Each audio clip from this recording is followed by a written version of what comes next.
जय हिंद स्टूडेंट्स। हिंदी की online class में आपका स्वागत है। मैं अभिषेक त्रिपाठी। आज हम पढ़ेंगे हिंदी का जैसे हम कल पिछले वीडियो में पढ़े थे, क्या निराश हुआ जाए। ठीक, हजारी प्रसाद द्विवेदी के द्वारा लिखा हुआ एक निबंध क्या निराश हुआ जाए, इसका शीर्षक है।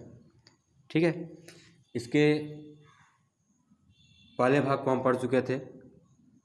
ठीक है, अब हम आगे चलते हैं तो थोड़ा सा पहले रिवीजन कर लेते हैं। कल आपने पढ़ा कि किस तरह से सच्चाई ईमानदारी से लोगों का विश्वास उठता जा रहा है, क्योंकि जो सच्चे और ईमानदार लोग हैं उनको समाज में आगे बढ़ने के उचित अवसर नहीं मिलते।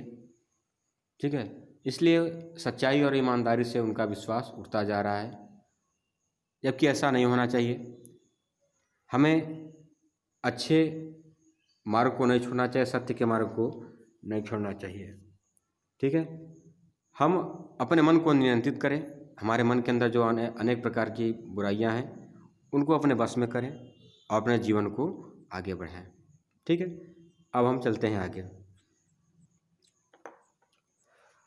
हुआ यह है कि इस देश के कोट कोट दरिद्र जनों की हीन अवस्था को दूर करने के लिए ऐसे अनेक कायदे कानून बनाए गए जो कृषि, उद्योग, वाणिज्य मानवता, व्यापार, शिक्षा और स्वास्थ्य की स्थिति को अधिक उन्नत माने ऊंचा, अच्छा और सुचारू बनाने के लक्ष्य से प्रेरित हैं। कहते हैं कि हमारे देश में दरिद्र जो कोट मान्यता करोड़ों, अनेकों, करोड़ों करोड़ों दरिद्र माने दीन दुखी की हीन माने दुखी अवस्था को दूर करने के लिए, उनको अच्छा बनाने के लिए देश में अनेक कायदे कानून, नियम कानून बनाए गए जो कृषि, उद्योग, व्यापार, शिक्षा और स्वास्थ्य की स्थिति को अधिक उन्नत आगे बढ़ाने के लिए, सुचारू बनाने के लक्ष्य से प्रेरित हैं। परंतु जिन लोगों को इन कार्यों में लगना है उनका मन सब समय पवित्र नहीं होता है।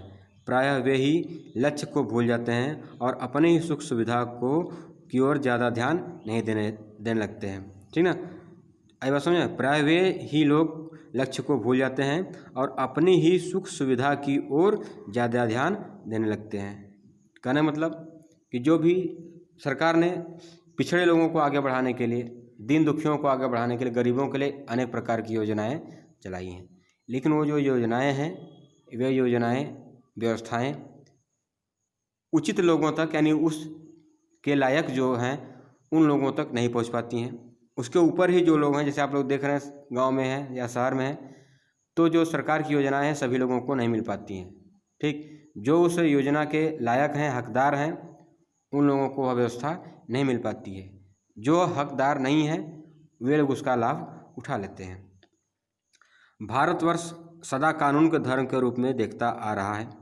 आज एकाएक कानून और धर्म में अंतर कर दिया गया है। धर्म को धोखा नहीं दिया जा सकता, कानून को दिया जा सकता है। यही कारण है कि जो लोग धर्म भीरू हैं वे कानून की त्रुटियों से लाभ उठाने में संकोच नहीं करते। ठीक ना, इस बात के पर्याप्त प्रमाण खोजे जा सकते हैं कि समाज के ऊपरी वर्ग में चाहे जो भी हो रहा हो, भीतर भीतर भारतवर्ष अब भी यह अनुभव कर रहा है कि धर्म कानून से बड़ी चीज़ है। ठीक, देखिए समाज बदल रहा है और आप लोग में भी कभी कभी पर ईश्वर की सत्ता है कि नहीं है, भगवान है कि नहीं है, धर्म करना चाहिए कि नहीं करना चाहिए, ठीक, स्वर्ग और नर्क है कि नहीं है, इस तरह के अनेक प्रकार के विचार होते हैं, तर्क वितर्क होते रहते हैं। लेकिन लेखक का विचार है कि भारत में अनेक प्रकार के सब जो बाहरी मन से तो सभी लोग कानून को, नियम को, संविधान को महत्व देते हैं, लेकिन सबके मन के अंदर धर्म है न, सबके मन के अंदर धर्म का डर बना हुआ कि क्या धर्म है, क्या अच्छाई है, क्या बुराई है। ईश्वर की सत्ता कहीं न कहीं है, सबके मन में है। ठीक ना, वे ऊपर से भले ही दिखावा कर रहे हैं लेकिन अंदर से सब डरते हैं। अब भी सेवा, ईमानदारी, सच्चाई और आध्यात्मिकता के मूल्य बने हुए हैं। वे दब अवश्य गए हैं लेकिन नष्ट नहीं हुए हैं। लेखक का कहना है यह सब जो सच्चाई, ईमानदारी, आध्यात्मिकता, धार्मिक भावना, ये सब जो विचार हैं वे आज भी बने हुए हैं। हाँ, ये चीज़ है कि वे थोड़े से दब गए हैं, ठीक है, लेकिन समाप्त नहीं हुए, नष्ट नहीं हुए हैं। आज भी वह मनुष्य से प्रेम करता है, महिलाओं का सम्मान करता है, झूठ और चोरी को गलत समझता है, दूसरों को पीड़ा पहुंचाने को पाप समझता है। यह जो हमारा धर्म है, जो हमारी ईमानदारी है, जो हमारी मानवता है, हम कितने भी धनी हो जाएं, कितने भी शक्तिशाली हो जाएं, लेकिन हमारा जो मन है वो कभी भी गलत कार्य करने के लिए आदेश नहीं देता। एक बार हमारा मन जरूर रोकेगा कि नहीं, यह कार्य गलत है, फिर हम भले उसको ज़बरदस्ती करें, लेकिन हमारी जो अंतरात्मा है गलत कार्य में पहले ही हमको बता देती है कि हाँ, ये कार्य गलत कर रहे हो आप, ठीक ना। हर आदमी अपने व्यक्तिगत जीवन में इस बात का अनुभव करता है।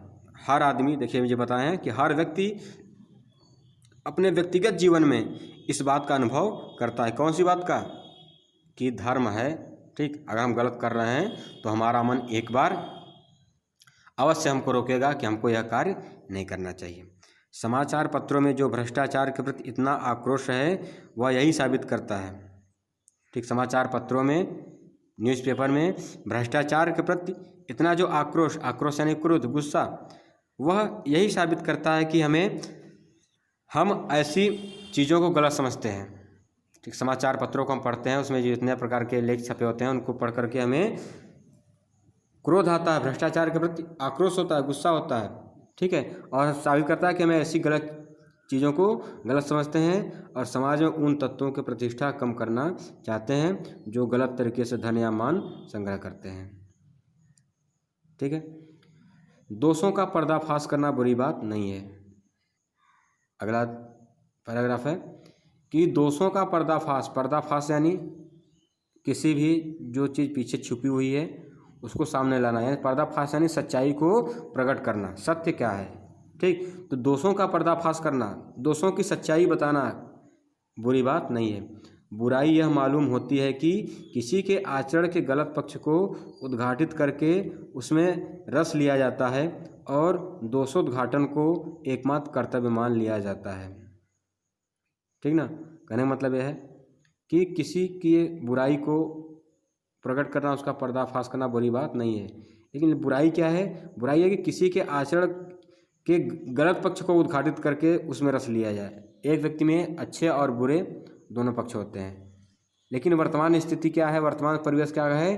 केवल वह उसके गलत पक्ष को ही उद्घाटित करता है, केवल वो उसकी बुराई को ही उद्घाटित मानता है, उसको सामने लाना, प्रकट करना, ठीक। गलत पक्ष को उद्घाटित करके उसमें रस लिया जाता है। और दोषोद्घाटन, दोष का उद्घाटन, गुण संधि यहाँ पर है, दोष धन उद्घाटन, अ और उ मिलकर के क्या हो गए? ओ। तो दोषोद्घाटन, दोष का उद्घाटन एकमात्र कर्तव्य मान लिया जाता है। बुराई में रस लेना बुरी बात है, अच्छाई में उतना ही रस लेकर उजागर न करना और भी बुरी बात है। कहते हैं कि अगर कोई कहीं पर किसी की बुराई हो रही है, अगर आप उसकी बुराई सुनने में आपको आनंद आ रहा है तो यह क्या है? बुरी बात। देखिए, जो गलत है वो तो गलत है, लेकिन किसी की बुराई अगर आप सुन रहे हैं और उसका आनंद ले रहे हैं तो यह क्या है? गलत है। और सच्चाई को सुन करके, और उससे बुरी बात क्या है कि अच्छाई में उतना ही रस लेकर उजागर ना करना। अगर आप जानो कि अच्छा है लेकिन आप उसको प्रकट नहीं कर रहे, बुरी बात को आपने प्रकट कर दिया, सबके सामने दिखा दिया, कई लोगों से बता दिया कि वह कार्य गलत है, वैसे कर रहा है, वैसे कर रहा है, वो तो आपने सबको फैला दिया। लेकिन अगर आप किसी की अच्छाई जान रहे हो और उसके अंदर कोई अच्छाई है, लेकिन अगर आप उसको उजागर नहीं कर रहे हो तो यह और भी बुरी बात है। सैकड़ों घटनाएं ऐसी घटती हैं जिन्हें उजागर करने में लोकचित्त में अच्छाई के प्रति अच्छी भावना जगती है। लोकचित्त माने लोगों के चित्त में, लोगों के मन में अनेक प्रकार की ऐसी अच्छी भावना जागती है, ठीक है।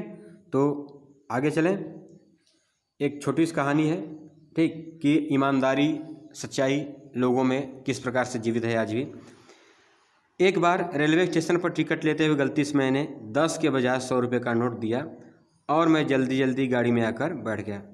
लेखक बता रहे हैं कि एक बार रेलवे स्टेशन पर टिकट लेते हुए मैंने गलती से, जो स्टेशन टिकट मास्टर है उनको 10 के बजाय कितना दे दिया? 100 रुपये, और जल्दी से आकर गाड़ी में बैठ गए। थोड़ी देर में टिकट बाबू उन दिनों के सेकंड क्लास के डिब्बे में हर आदमी का चेहरा पहचानता हुआ उपस्थित हुआ। थोड़ी देर में जो टिकट बाबू था, जिसने टिकट दिया था, वह हर आदमी का चेहरा पहचानता हुआ उस सेकंड क्लास के डिब्बे में उपस्थित हुआ। उसने मुझे पहचान लिया और बड़ी विनम्रता के साथ मेरे हाथ में 90 रुपये रख दिए और बोला, यह बहुत गलती हो गई थी। आपने भी नहीं देखा, मैंने भी नहीं देखा। उसके चेहरे पर विचित्र संतोष की गरिमा थी। मैं चकित रह गया। वो कहते हैं कि वह कुछ देर बाद जो टिकट बाबू था घूमता हुआ आया, उसने मुझे पहचान करके 90 रुपये वापस किया, ठीक। और उसके चेहरे पर बहुत ही संतोष था। उसने कहा कि ना मैंने ध्यान दिया ना आपने ध्यान दिया, गलती दोनों से हो गई। फिलहाल उसने पैसे को वापस किया। पैसा वापस करके उस व्यक्ति के चेहरे पर अजीब प्रकार का संतोष था। ऐसा आप भी कभी देखे होंगे कि अगर आप किसी के साथ ईमानदारी कर रहे हैं, अगर आप किसी का गिरा हुआ सामान, गिरा हुआ पैसा उसको वापस कर देते हैं, तो आपके मन में कुछ अजीब तरह के सुकून मिलेंगे, अजीब तरह की शांति मिलेगी कि नहीं मैंने अच्छा काम किया है। लेकिन अगर आप किसी के गिरे हुए सामान को रख लें, तो आपके हृदय की जो अंतरात्मा है वो आपको हर समय कचोटेगी, नहीं हमने गलत काम किया है, हमको नहीं उठाना चाहिए था, पता नहीं किसका होगा, ज़रूरतमंद व्यक्ति का है, उसके बिना उसका क्या काम रुका होगा। आपके मन में तमाम तरह की विचारधाराएँ उठने लगती हैं, ठीक। लेकिन अगर आप कहीं अच्छा कार्य करते हो तो आपका हृदय भी आपको धन्यवाद देता है, आप संतुष्ट रहते हो, ठीक है ना। तो इस तरह से आज दूसरा भाग हुआ, ठीक। अगर आपको कहीं किसी प्रकार समस्या आ रही है तो आप उसको पूछ सकते हैं। वीडियो को लाइक करें और इस चैनल को सब्सक्राइब करें, ठीक। इससे आगे भी जो वीडियो बनेगी, और हमने आपको बताया था कि म्यूजिक की भी वीडियो बन रही है, ठीक ना। तो आप लोग चैनल को सब्सक्राइब करिए, और किसी प्रकार की समस्या आ रही है तो आप बेहिचक कमेंट करके पूछ सकते हैं। जय हिंद।